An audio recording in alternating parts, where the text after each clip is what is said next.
Selamat siang Mr. Reski dan teman-teman. Kami dari kelompok 1 ingin mempresentasikan tentang inti atom dan radioaktivitas. Nama saya Fabian. Nama saya Daniel. Nama saya Juan. Nama saya Kiki. Nama saya Ryan. Nama saya Sandrina. Selamat menyaksikan.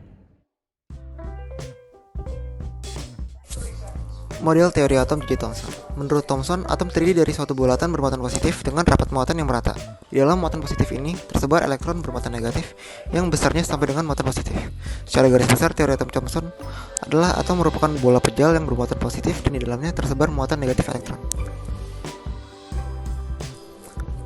Kelebihan: membuktikan adanya partikel lain yang bermuatan negatif dalam atom, berarti atom bukan merupakan bagian terkecil dari suatu unsur. Kekurangan: model Thomson ini tidak dapat menjelaskan susunan muatan positif dan negatif dalam bola atom tersebut.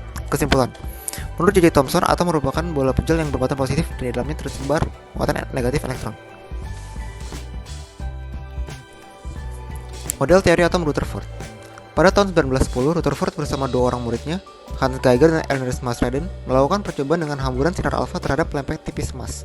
Dari hasil pengamatannya, ditemukan sebagian besar partikel alfa mampu menembus lemparan emas tanpa dibelokkan.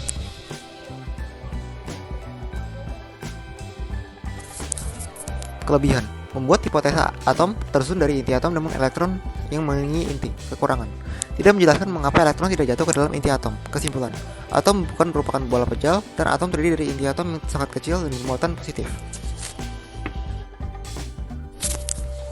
Model teori atom Niels Bohr. Keberadaan elektron baik di orbit tergantung oleh tingkatan energi elektron. Semakin tinggi energi, elektron akan menempati orbit yang lebih tinggi dan sebaliknya. Tingkat energi paling rendah adalah kulit elektron yang paling dalam. Semakin keluar, semakin besar nomor kulit dan semakin tinggi tingkat energi. Kelebihan: atom Bohr adalah bahwa atom terdiri dari beberapa kulit yang tempat perpindahnya elektron. Kekurangan: model atom ini adalah tidak dapat menjelaskan efek Zeeman dan efek Stark. Kesimpulan: atom terdiri dari inti atom yang bermuatan positif dan elektron yang mengelilingi inti atom pada lintasan tertentu. Model atom modern.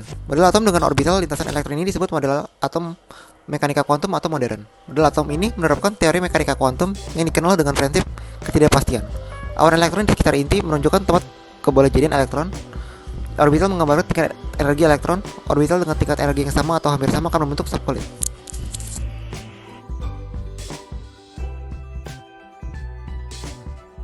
Atom dilambangkan dengan ZXA. Z itu nomor atom, A itu nomor massa atom.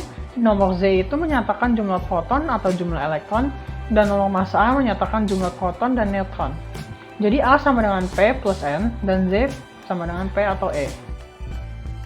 Karakteristik dari inti atom adalah tersusun dari proton dan neutron, bermuatan positif karena ada proton, menyusun hampir semua massa pada atom, menyusun sebagian kecil volume ruang pada atom, dikelilingi kulit atom yang berisi elektron, dan pada unsur yang radioaktif, inti atom tidak stabil dan dapat melulu menghasilkan atom unsur lain. Massa inti selalu lebih kecil daripada massa nukleon, jadi ada selisih antara massa nukleon dan massa inti, dan disebut massa defect.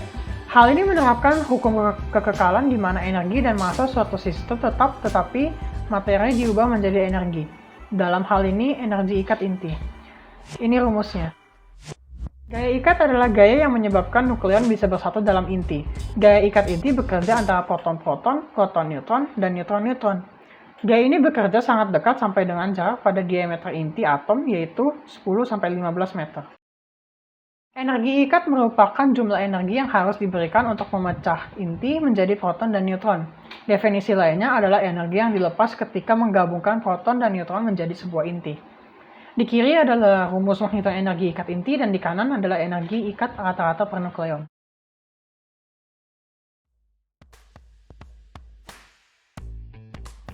Peluruhan inti atom. Peluruhan radioaktif adalah proses pemecahan inti atom yang tidak stabil sehingga terjadi kehilangan energi dengan memancarkan radiasi seperti partikel alfa, partikel beta dengan neutrino, dan sinar gamma. Peluruhan sinar alfa, inti yang tidak stabil dapat meluruh menjadi inti yang lebih ringan dengan memancarkan partikel alfa. Peluruhan alfa membebaskan energi menjadi energi kinetik partikel alfa dan inti anak. Jika inti memancarkan sinar alfa, maka inti kehilangan 2 proton dan 2 neutron. Peluruhan sinar beta. Peluruhan sinar beta adalah peluruhan neutron yang menjadi proton, elektron, dan antineutrino. Peluruhan ini bertujuan agar perbandingan antara proton dan neutron di dalam inti atom seimbang. Jika inti radioaktif memancarkan sinar beta, nomor massa inti tetap, tetapi nomor atom berubah. Peluruhan sinar gamma itu pemancaran sinar gamma menyertai sinar alfa dan sinar beta dan biasa terjadi pada atom yang tereksitasi. Peluruhan gamma mengurangi energi tetapi tidak mengubah susunan inti. Keadaan eksitasi adalah keadaan inti yang tingkat energinya lebih tinggi daripada keadaan dasarnya, dan biasa diberi tanda star. Hal ini dihasilkan dari tumbukan dengan partikel lain. Reaksi fisi. Dalam reaksi fisi nuklir, inti atom dibombardir dengan neutron berenergi rendah yang membelah inti menjadi lebih kecil. Reaksi fisi nuklir digunakan karena mudah dikendalikan dan menghasilkan energi dalam jumlah besar. Energi yang dilepaskan oleh fisi memanaskan air menjadi uap yang memutar turbin untuk menghasilkan listrik bebas karbon. Contohnya itu Enrico Fermi Nuclear Generating Station di Michigan. Reaksi fusi. Fusi nuklir adalah reaksi yang terjadi ketika dua atom bergabung untuk membentuk satu atau lebih inti atom dan partikel subatom yang berbeda seperti proton dan neutron. Energi yang dilepaskan dalam proses ini lebih besar dibanding reaksi fisi nuklir. Reaksi fusi sulit dipertahankan dalam jangka waktu lama karena besarnya tekanan dan suhu untuk menggabungkan inti. Contohnya itu China's Artificial Sun HL2M tokamak. Contoh perbedaan reaksi fisi dan fusi adalah dari kebutuhan energi. Reaksi fisi membutuhkan energi lebih sedikit, tetapi reaksi fusi membutuhkan lebih banyak energi. Waktu paruh peluruhan radioaktif inti atom. Proses peluruhan radioaktif terus berlangsung hingga dihasilkan inti atom yang stabil. Jumlah inti dan aktivitas pancaran zat radioaktif berkurang setiap saat, namun selalu akan bersisa. Aktivitas pancaran zat radioaktif adalah banyaknya inti atom zat radioaktif yang melurus setiap satuan waktu. Laju peluruhan inti radioaktif disebut sebagai aktivitas radioaktif yang besarnya disebut dapat dirumuskan dengan persamaan di atas. Satuan notasi aktivitas radioaktif. Besarannya dikenal sebagai aktivitas radioaktif dan memiliki simbol R. Satuan SI untuk R adalah becquerel atau BQ, dengan 1 BQ sama 1 peluruhan per detik. Kenyataannya aktivitas radioaktif sangat tinggi sehingga digunakan Curie atau CI dengan 1 CI sama 2,7 kali 10 pangkat 10 BQ.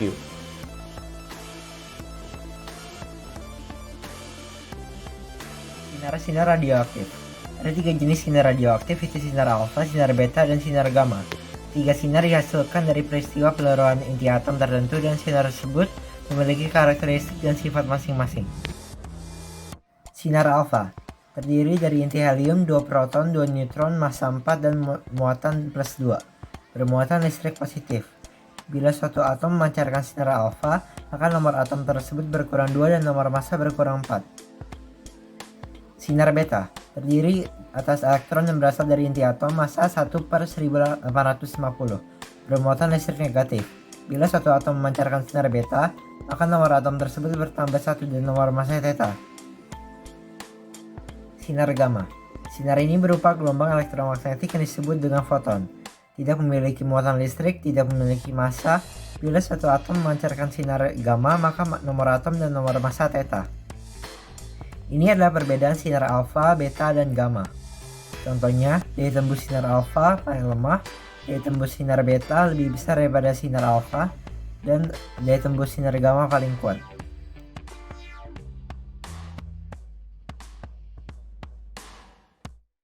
Manfaat sinar radioaktif. Sinar alfa. Partikel sinar alfa sangat mudah dihentikan sehingga digunakan untuk mendeteksi asap. Sinar beta. Radiasi beta digunakan untuk pelacak dan pemantauan ketebalan material. Dokter menggunakan bahan kimia radioaktif yang disebut lasers for medical imaging. Radiasi digunakan di detektor yang memantau dan mengontrol ketebalan bahan. Sinar gamma. Sinar gamma dipancarkan bersama aliran air dalam pipa untuk mengetahui setiap kebocoran pipa. Sinar gamma digunakan sebagai radioterapi untuk membunuh sel-sel kanker. Radiasi gamma digunakan untuk mensterilkan peralatan bedah atau makanan dalam kemasan. Iodin 131 dapat digunakan untuk memeriksa kelenjar tiroid. Bahaya sinar radioaktif. Sinar radioaktif sangat membahayakan bagi makhluk hidup. Radiasi dapat menyebabkan mutasi gen karena perubahan struktur zat serta reaksi kimia merusak sel-sel tubuh. Zat radioaktif pencemar lingkungan yang biasa ditemukan adalah 90 SR penyebab kanker tulang. Efek yang ditimbulkan oleh radiasi zat radioaktif pada umat manusia seperti berikut di bawah ini. Pusing-pusing, nafsu makan berkurang, menjadi diare, demam, berat badan turun, kanker darah atau leukemia, meningkatnya denyut jantung atau nadi.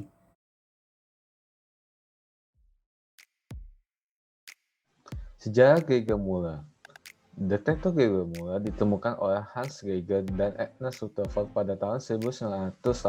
Pada saat itu, detektor ini hanya dapat mendeteksi radiasi alfa, lalu dikembangkan oleh Walter Muller sehingga dapat digunakan untuk mendeteksi berbagai jenis radiasi yang lain, serta disempurnakan oleh Sidney H. Lipson dengan menggantikan gas hidrogen sehingga berumur lebih panjang.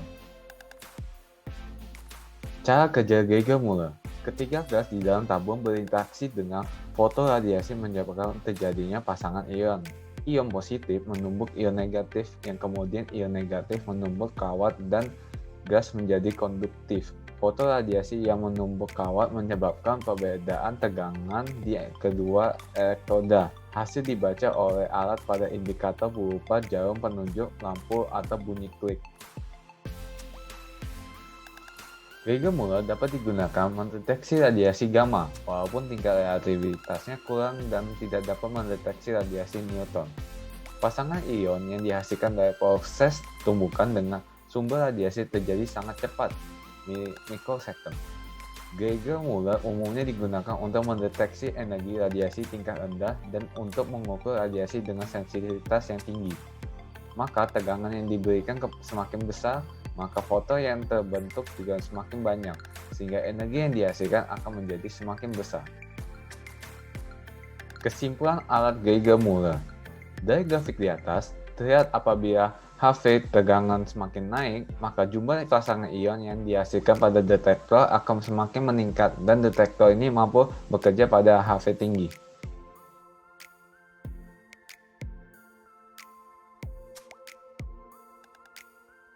Batan. Badan Tenaga Nuklir Nasional, disingkat BATAN, adalah lembaga pemerintah non-kementerian Indonesia yang bertugas melaksanakan tugas pemerintahan di bidang penelitian, pengembangan, dan pemanfaatan tenaga nuklir. Sejarah BATAN. Kegiatan pengembangan dan pengaplikasian teknologi nuklir di Indonesia diawali dari pembentukan Panitia Negara untuk Penyelidikan Radioaktivitas tahun 1954. Melalui PP nomor 65 tahun 1958, dibentuklah Dewan Tenaga Atom dan Lembaga Tenaga Atom atau LTA yang menjadi Badan Tenaga Atom Nasional atau BATAN berdasarkan UU nomor 31 tahun 1964 tentang ketentuan-ketentuan pokok tenaga atom.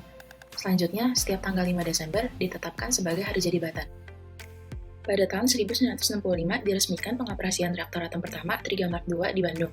Kemudian dibangun beberapa fasilitas litbang Yasa yang tersebar di berbagai pusat penelitian.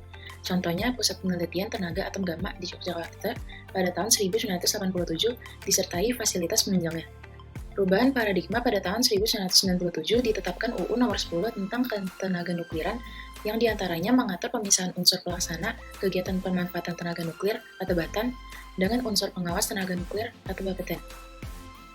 Tujuan BATAN, salah satunya adalah meningkatkan hasil litbang energi nuklir, isotop, dan radiasi dan pemanfaatan oleh masyarakat dalam. Fungsi BATAN, salah satunya adalah pengkajian dan penyusunan kebijakan nasional di bidang teknologi nuklir, seperti pelaksanaan penelitian, pengembangan, dan pendayagunaan ilmu. Berikut ini adalah beberapa tokoh-tokoh dari BATAN. Beberapa produk dari BATAN: MDP untuk diagnosis tulang, MIBI untuk diagnosis fungsi jantung, DTPA untuk diagnosis fungsi ginjal. Radiofarmaka untuk terapi dan diagnosa kanker dan tumor. Nanocolloid HAS untuk diagnosis sebaran kanker ke kelenjar limfa, khususnya sebaran dari kanker payudara. PSMA untuk mendiagnosis dan terapi kanker prostat. Transference agent berbasis gadolinium yang digunakan pada saat pengembangan produk akhir tidak mengandung radioisotop. Generator MOS99 atau TC99M untuk diagnosis kanker dan diagnosis jantung dan ginjal, dan uranium dan thorium sebagai bahan bakar pada PLTN. Peluruhan inti atom ada 3, yaitu peluruhan sinar alfa, beta, dan gamma. Peluruhan bertujuan untuk menghasilkan atom yang stabil dan waktu yang diperlukan disebut waktu paruh peluruhan. Reaksi fisi atau fusi biasanya digunakan dalam reaksi nuklir reaktor. Geiger-Müller ditemukan oleh Hans Geiger dan Agnes Rutherford pada tahun 1908, lalu dikembangkan oleh Walter Muller dan Sidney H. Lipson. Ini digunakan untuk mendeteksi energi radiasi tingkat rendah dengan sensitivitas yang tinggi.